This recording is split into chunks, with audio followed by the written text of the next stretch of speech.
শুনেছেন শুভাশিস গাঙ্গুলির মুখে কি ঘটেছে। গত বেশ কিছুদিন যাবৎ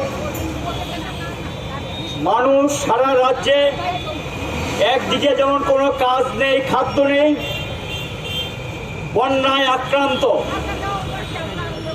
সারা রাজ্যের অর্ধেকের বেশি মানুষ নানা দিক থেকে তারা আর্থিকভাবে এই সরকার বন্যার্তদের পাশে কিছুই তুলে দিতে পারেনি। যেটা দিয়েছেন সেটা কিছুই না, নামমাত্র। এখনো একটা বিরাট সংখ্যক মানুষ ক্যাম্পে আছে, এখনো জল সর্বত্র সরেনি, রাস্তাঘাটগুলোর অবস্থা খারাপ। এই পরিস্থিতির মধ্যে আমরা সরকারকে সম্পূর্ণ সহযোগিতা করতে চেয়েছিলাম।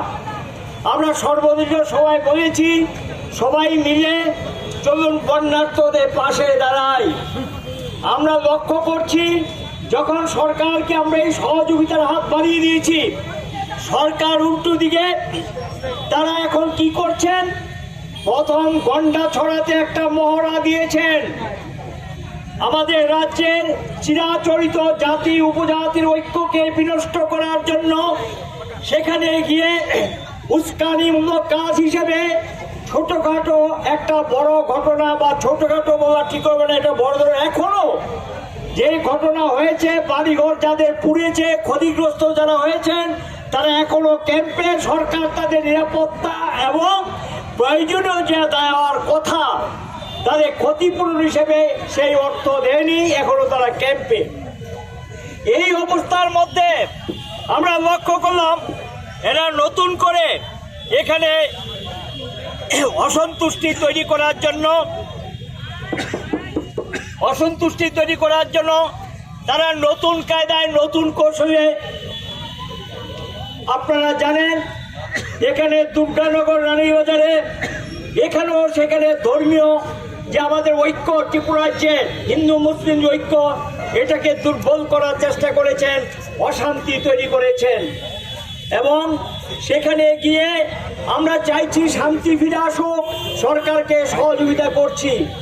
এই পরিস্থিতির মধ্যে রাজ্যের বিভিন্ন জায়গায় আমরা লক্ষ্য করছি বিজেপি সংগঠন, আরএসএস বাহিনী এবং বিশ্ব হিন্দু পরিষদ নানাভাবে বিভিন্ন জায়গায় উস্কানিমূলক কাজ তারা করছেন। আমাদের চিরাচরিত শান্তি সম্প্রীতি যাতে ক্ষুণ্ণ করা যায়। মানুষ যখন এ রাজ্যে গণতন্ত্র পুনরুদ্ধারের সংগ্রামে সামিল হয়েছে এবং মানুষের মৌলিক যে সমস্যাগুলো, এর মধ্যে জ্বলন্ত যে সমস্যা, মৌলিক সমস্যার মধ্যে সেই সমস্যাগুলো নিয়ে যখন রাস্তায় মানুষ যখন তার একটা বীজ চাইছে, এই অবস্থার মধ্যে আমরা লক্ষ্য করলাম যেখানে এখানকার মানুষ শান্তি সম্প্রীতি রক্ষা করতে এগিয়ে এসেছেন, এটাকে বিনষ্ট করার জন্য আমাদের রাজ্যের একজন মন্ত্রী, রানীবাজারের ঘটনা আমরা জানি, দুর্গানগরে যা হয়েছে, এখানে মন্ত্রীর উপস্থিতিতে ঘটনা সংঘটিত হয়েছে। কোনো ব্যবস্থা সরকারের দিক থেকে নেয়নি, সেখানেও সম্প্রীতি বিঘ্নিত করার চেষ্টা হয়েছে। এখন নতুন করে আবার আমরা লক্ষ্য করছি সম্প্রীতি বিঘ্নিত করার জন্য আরেকজন মন্ত্রী একটা পোস্ট করেছেন, যেটা চূড়ান্ত আমাদের দেশের সংবিধান বিরোধী।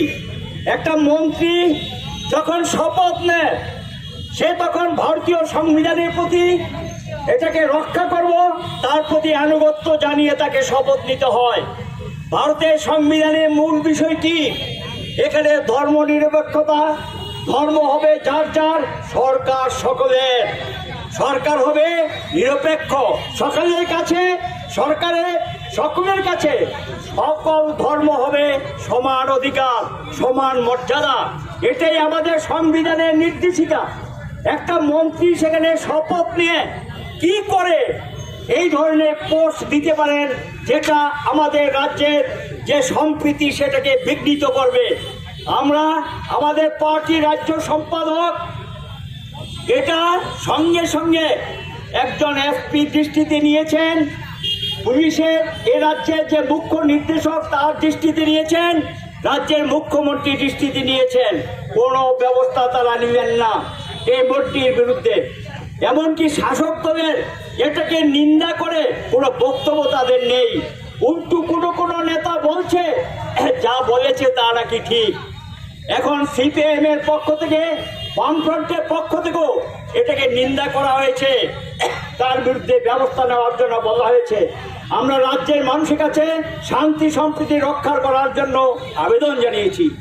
এই পরিস্থিতিতে বিধানসভায় প্রসঙ্গটা উঠে সেখানে আলোচনা হয়, যে কোনো সদস্য তার অবস্থান থেকে দাঁড়িয়ে বক্তব্য রাখতে পারে। আমরা লক্ষ্য করলাম সেই মন্ত্রীটিকে যা তার বক্তব্যকে কোথায় নিন্দা করবে সেই নিন্দা তো করেনি, উল্টো সেটাকে কোনো কোনো সদস্য সেটাকে সমর্থন করলেন।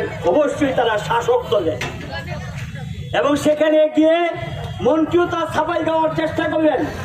আমাদের সিপিএম এর পক্ষ থেকে আমাদের অবস্থান, রাজ্যের বিরোধী দলের নেতা তথা ত্রিপুরা রাজ্য কমিটি সিপিএম এর সম্পাদক কমরেড জিতেন চৌধুরী, আমাদের অবস্থান আমরা পরিষ্কারভাবে বলি। সেখানে